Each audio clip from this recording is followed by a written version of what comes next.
What up, guys? Pickle Rick here. Pickle Rick. You can call me whatever you want. Pickle Rickle. I got plenty of names. James. Rick James, bitch. Anyways, I'm here to talk on some Western Express. My first video. I've been wanting to do this for a while. Guess I've been a little hesitant, a little scared. But finally hopping on here to spit some game to you guys. I'm speaking for the West Coast people. Anybody going to go with Western Express on the West Coast? Unless you have other options, I'm gonna tell you right now, Western Express might not want to be your first choice. I'll say this as nice as possible. It just might not be your first choice. It's a bit of a scrambled company, I'd say. It's not everything is quite organized over here. There's a lot of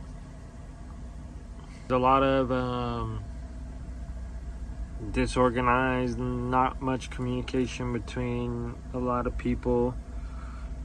But I mean, it's a decent starting company. If you're starting, this might not be too bad, especially if you're on the West Coast. Right off the bat, let's get into recruiters, man. You're probably talking to your recruiter right now. You're probably going through the gist, wondering if this is the right company for you. Unless there's a certain reason that you are going with this company, go with it. I know it's like a second chance company, so there's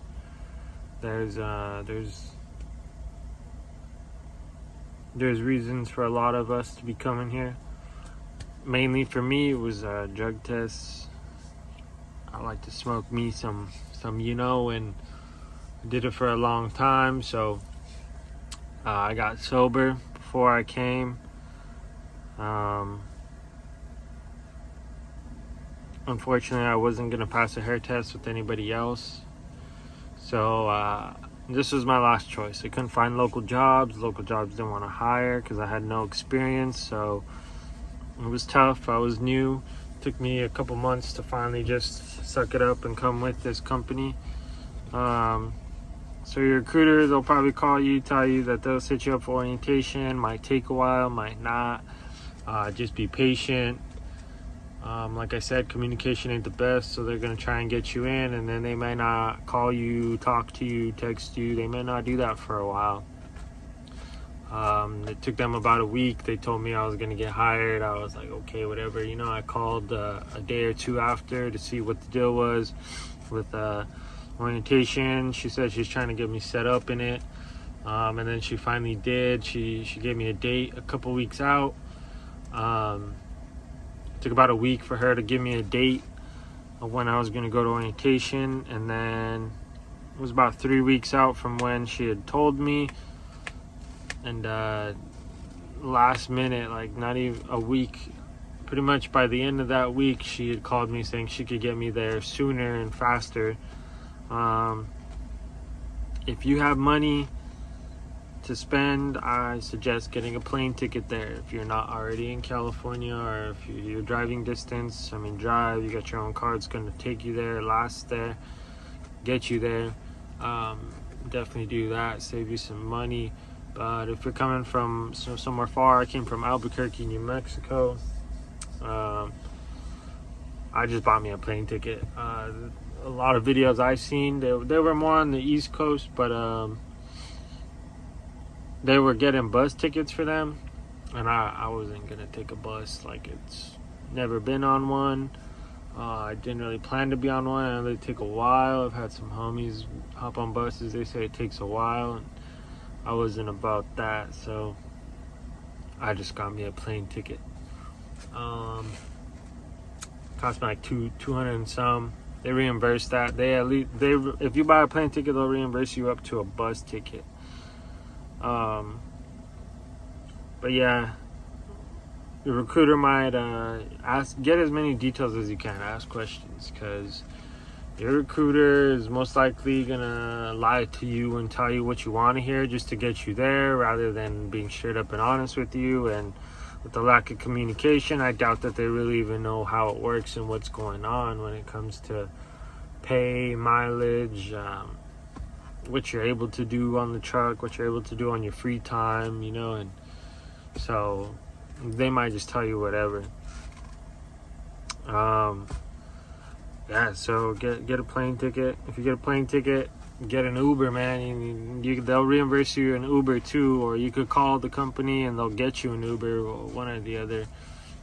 I wouldn't trust it. Like I said, communication, it's not all there, so I would best bet is pay for it and get your receipt, keep your receipt, and send it to your recruiter, and get your money back, get reimbursed. You'll go to a Motel 6. It's not the best. It's not in the hood, but it's kind of in the hood. When the sun goes down, it gets real active, so be aware of that. If you got your own car or something, lock that shit up. Just be aware. It ain't crazy though. Hotel's kind of run down. Mine smelled like weed when I got it, and I was like, damn. And it was a non-smoking hotel. It still smelled like weed. Anyways, though, when you get to your hotel, you just show them the email and stuff. They get you a room, take your name down. I got there a couple days early, or a day early, so I chilled. I chilled all evening after I had gotten there, and then I chilled all day Sunday. I went and got me a scooter, so I had transportation, because I wasn't going to spend money on Ubers and have a whole lot of money, but I wasn't going to spend the money on Ubers the whole time. Hotel's kind of beat down. Mine smelled like weed. You'll most likely get a roommate. So ladies, if you don't want a roommate with some random, I don't know if they separate boys from girls, but I would definitely just get your own hotel if you got the money, ladies. It's not worth being stuck with some weirdo. Thankfully, I didn't have a weirdo. Homie was real cool. We kind of made friends, got each other's numbers. We still talk here and there. He's pretty cool. But yeah, you're gonna share a room with somebody, so if you don't like that, you need privacy, and you have the money, get your own room. I highly recommend that. There's a couple like food spots right next to the hotel. You got a McDonald's, Taco Bell, what else? I think like a Burger King, something like that. There's a Denny's across the street, a couple gas stations. There's a few things around. They will provide food for you after your first day. So every day at 4, they will take some sandwiches by. They're alright. It's like lunch food a little bit. I'm not gonna say it's like 100% like cafeteria food or nothing, but they're pretty stingy with that shit, I'll tell you that. It's a whole lot of bread and not a whole lot of meat, you know what I mean? So it's alright though. They feed you. It's filling. Other than the hotel, it's not too bad. Your first day of orientation, you got to get up pretty early, 6 a.m. You got to be ready for the shuttle by 6:30. It might be late. You might be waiting there for a little bit longer. If there's a lot of people waiting outside, maybe somebody there has a car, catch a ride with somebody, or you might be waiting for the second shuttle. So it might take like a good hour to get there, man, like waiting to get there, it's like a good 15, 20 minute drive maybe.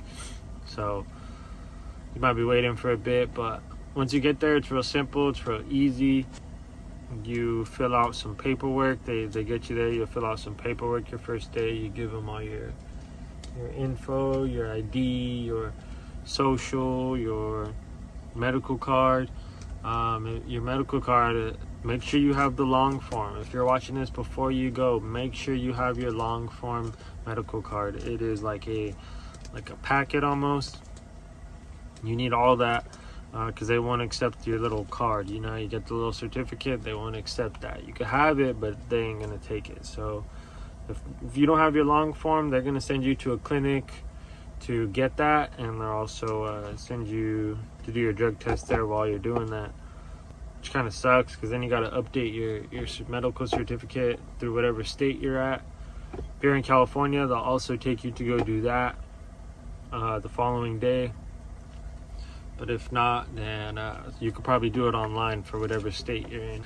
That's basically it for the first day. Just paperwork, just your ID and stuff. Not too much to it. You're chilling all day, so make sure your phone's charged. Take your phone charger. You might do some stuff on the computer too. You might fill out some more stuff on the computer. Second day is your actual you actually get to like start doing your class and stuff like that. You do your class. Fred, if you're with Fred on the west coast in California, Fred's real cool. He's got his chains on, wearing some luxury stuff, some Versace or something like that. He's pretty cool, real cool man. He's real straight up with you guys too. He'll tell you how it is, what to expect, what not to expect. He'll probably tell you recruiters be lying to you. Yeah, it's not too bad. Second day's all right. It's just a whole lot of class time, and then you'll do your driving, your little evaluation with one of the drivers on your second day as well. It's real simple. You just drive around the block, do the speed limit. He may ask you some dumb questions, like questions you're not gonna know the answer to. So don't feel panicked. Don't feel overwhelmed. I think that's what they're trying to do. They're trying to get you a little overwhelmed and panicked. So to see how you act, how you react. Just do the speed limit. If you've never driven these trucks, they're gonna stop. So don't be afraid to hit the speed limit fast. Don't be afraid to ram that shit and get it up to speed, because if not, he's probably gonna tell you, well, you're already driving slow. Just dumb. He's just gonna judge you just to let you get hired anyways, so it don't matter. Just don't crash. There's gonna be one tight turn, so really take up some space, do what you gotta do, you know. That's about it. After that second day, you're gonna download some apps on your phone, and you're gonna have to do quite a bit of videos and stuff. Take screenshots, take small little notes and stuff. I recommend that because those videos it's gonna ask like 5 questions at the end, and if any of those questions are wrong, it will not let you move on, and you basically have to restart all over again on the video and the questions. So it sucks if it's a 12-minute video and you miss it. Well, you just wasted 12 minutes. You're gonna have to waste another 12 minutes. So pay attention to those. Get those through. It took me a long time. One, because it's not made for your phone, so it didn't really work all that well on my phone. And 2, you can't be restarting all the time either, you know. So once you do the videos, it took me a while, like 8 hours. But once you do those videos, then you'll do some more stuff on that app, like simple stuff, filling stuff out, your bank shit, your tax stuff, your whatever you got, W4, I-10, I don't know what they're called. You'll do your tax shit, and then once you do all that, they'll set you up with a trainer. I was lucky and fortunate enough to not have to wait forever for a trainer. I just happened to be in the right place, right time. There was a trainer there already. I got set up with him right away. Some people had to wait like a week. Some people had to wait a while to get a trainer. Just do whatever you can to hop on one and get that shit going, because if not, you'll be sitting there wasting time, and if you don't got money, then you ain't gonna be able to feed yourself every single day. You're not gonna be able to do those things. So yeah, just try and get in with your trainer ASAP. You may not have much control over that, but whatever you can do, man. Once you're with your trainer, you'll be with them for about 2 weeks. My trainer told me some people don't like to drive. You're not gonna pass training any sooner if you're not driving. Like it's like $92 a day or $98 a day, something like that, to be in training. But if you're not making those driving hours, then you're simply not going to graduate from their little training thing. So the more you drive, the faster you do it, the faster you can get out and in your own truck. It's real simple. You just drive. That's it, man. You just drive. Plus, I'm not the type to just sit there in the passenger seat and wait for the day to be over for 14 days. You know, like fuck that. I'm gonna learn. I'm gonna get some experience so that when I'm on my own, I don't gotta be worrying about things. I don't gotta be none of that stuff. My trainer was cool. Taught me a lot. Taught me the ins and outs. Taught me all the little tricks, the cheat codes. There's not many, but he taught me them. And then,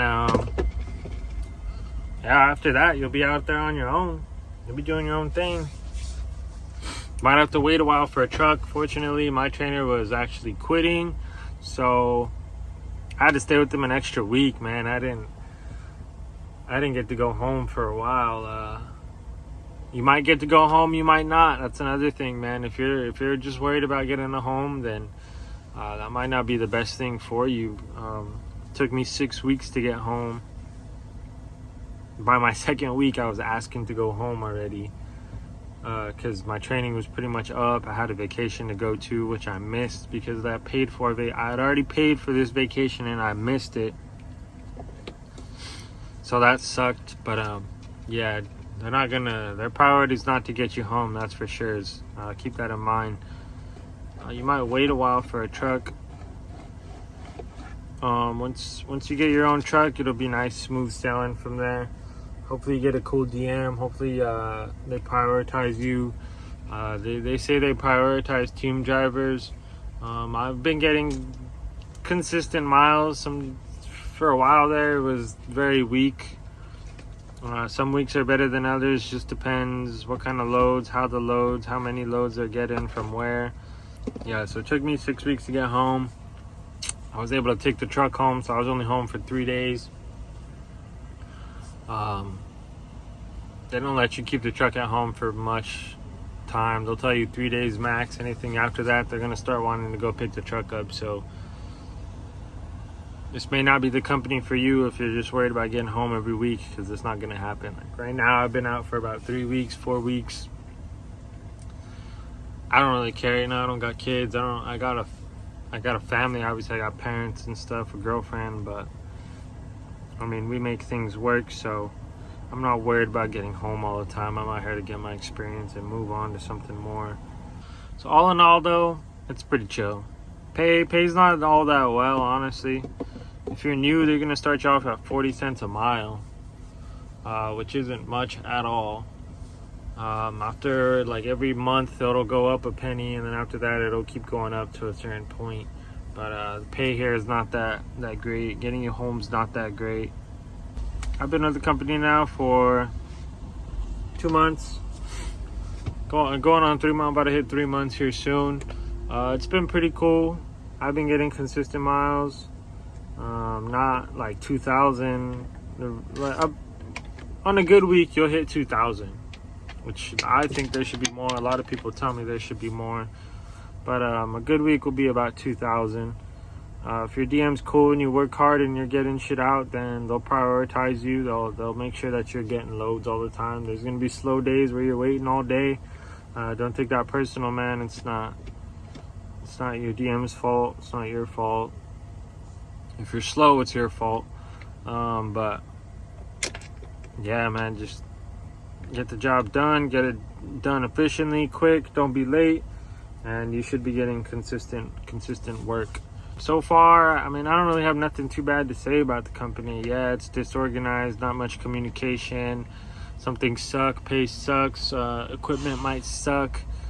They got me in a Freightliner Cascadia. It's a bit old, it's beat up, it's old, it's missing fairings. It looks like I fucked it all up, and I never did. I haven't even crashed it, so. But yeah, equipment might be beat up, stuff might be beat up and things, but it's work. I suggest move on as ASAP. Unless you want to be a trainer here, that might be useful for you. You basically train somebody and collect all the miles. So you're team driving, but you're the only one collecting money. it's not too bad, but get your experience and get out, man. Oh, that's about all I have. The West Coast is it's alright. They have a stupid speed limit cap on this thing. It only goes 55 in California, because any truck based out of California has to have that. It's stupid. And it's also capped off at like 67 on on the highway in other states. There's a stupid eyeball on this thing that reads all the speed limits, so no, you can't speed. Everything yells at you if you're on the line. It beeps if you're gonna hit somebody. It beeps if your hands aren't on the wheel. It's gonna beep. It's gonna keep you in your lane. Sometimes if you're using cruise control. But yeah, that's about it, man. Comment below, ask questions, whatever. This is real. I know it's real spotty. I got a very disorganized life and disorganized mind, so I'm a little bit everywhere. But I hope this kind of helps you on your decision and your career, your journey. Like I said, great starting company. Maybe not the best for a career, but you can definitely start here. If you can make it through this company, I'll tell you what, every other company is going to be a breeze. Every other company, like terminal sucks, everything sucks with this company, equipment, everything. So if you get tough through this for 3 months, 90 days, whatever you got to do, or just deal with it, man. There's good money to be made here. It just takes a while to get there. I think that's it. Have a blessed day. I hope you have a blessed day. I hope y'all are enjoying life out there. Make good decisions. Stay off drugs. Go get that money, man. Go get that bag. Get that shit, man. Please. I think that's all I got for you, so let me know how I did on my first video. Probably suck. I think I suck. It's Pickle Rig out. Peace.